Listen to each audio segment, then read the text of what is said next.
4 सितंबर 2025 की आधी रात को नेपाल सरकार ऐलान करती है कि वो देश में 26 सोशल मीडिया ऐप्स को बैन कर रही है।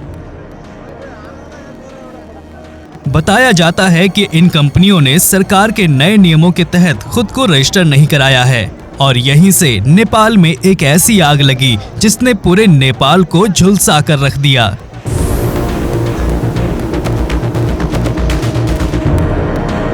नेपाल की कहानी पर आगे बढ़ने से पहले आपके लिए ये जानना बेहद जरूरी है कि आखिर नेपाल सरकार के किन ऐप्स पर बैन लगाया गया था और वो मूलतः किस देश के हैं। इस लिस्ट में Facebook, messenger, Instagram, YouTube, WhatsApp, x जो कि पहले ट्विटर के नाम से जाना जाता था, लिंक्डइन और स्नैपचैट जैसे कुल 26 ऐप शामिल हैं। आपको बता दें कि नेपाल ने जिन ऐप्स को बैन किया है उनमें से अधिकतर ऐप्स अमेरिकी कंपनियों के हैं। आरोप है कि नेपाल सरकार ने चाइनीज ऐप टिकटॉक, वीटॉक और पोपो लाइव जैसे चाइनीज ऐप्स को बैन नहीं किया।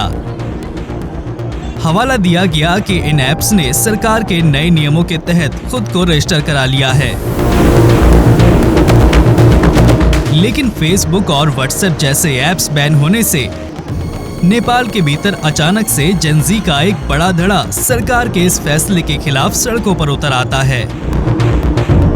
नेपाल की सरकार इस विरोध को कुचलने की कोशिश करती है, जिसमें 19 लोगों की मौत हो जाती है और इन मृतकों में अधिकतर युवा शामिल हैं। और यहीं से नेपाल एक ऐतिहासिक हिंसक प्रदर्शन की चपेट में आ गया, जिसने केपी ओली की सरकार के सिंहासन को उखाड़ फेंका। सरकार जो ये जो हुआ है ना, ये इतना कुछ ये सोशल बैंडिंग के लेके नहीं हुआ है।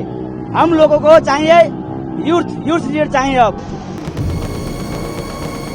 दरअसल नेपाल साल 2008 से ही अंदर धधक रहा है और तब से लेकर सरकार की कमान चीन समर्थित ओली, पुष्पकमल दहल प्रचंड जो वामपंथी धड़े से आते हैं और 5 बार पीएम रह चुके शेर बहादुर देउबा के बीच घूमती रही। इन तीनों ही नेताओं के ऊपर भ्रष्टाचार के गंभीर आरोप लगे और नेपाल का युवा अंदर ही अंदर इस पूरे राजनीतिक तंत्र से ग्रस्त हो चुका था। देश की अर्थव्यवस्था खस्ता हाल में जाती रही और बेरोजगारी बढ़ती रही। अब स्टूडेंट को ऐसे तरीके से मारेंगे तो कौन सा देश चलेगा। ये सब बहुत क्रूरल देश जैसा हो गया, क्रूरल शासन हो गया। ये तो ओली का शासन ऐसा नहीं चलता है, कोई देश में ऐसा नहीं चलता है। ये एशिया में ऐसा कम्युनिस्ट शासन आता है, इतना छोटे देश में तो कैसे चलेगा। तो कभी भी ऐसा नहीं चल रहा है। हम लोग का डेमोक्रेसी लाया, इतने आदमी मर के डेमोक्रेसी लाया। ऐसा डेमोक्रेसी किसको चाहिए?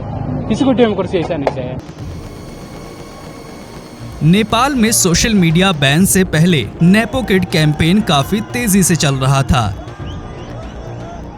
जिसमें देश के युवा ये मुद्दा उठा रहे थे कि कैसे नेपाल के बड़े नेताओं के बच्चे एक लग्जरी जिंदगी जीते हैं, जबकि नेपाल के आम युवा एक बदहाल जिंदगी जीने को मजबूर हैं।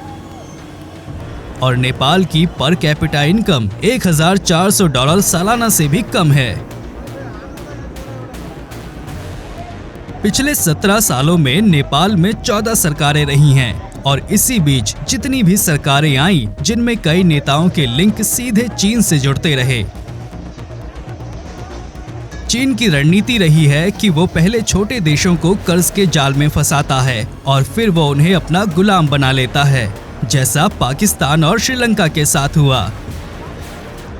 दक्षिण एशिया में चीन के बढ़ते प्रभाव की वजह से अमेरिका शुरुआत से ही चिंतित है और यही वजह रही है कि इस साल की शुरुआत में ट्रंप ने नेपाल के ऊर्जा सेक्टर और सड़क प्रोजेक्ट को अपग्रेड करने के लिए $50 करोड़ की मदद दी थी और अमेरिका के इस निवेश ने नेपाल में चीन के BRI प्रोजेक्ट को सीधी टक्कर दी। और जब ओली चीन की विक्ट्री डे परेड में हिस्सा लेने गए तो नेपाल को अमेरिका विरोधी कैंप के रूप में देखा गया। अब जानकारों का कहना है कि नेपाल में जो सरकार बनेगी वो अमेरिका से दोस्ताना संबंध रखेगी।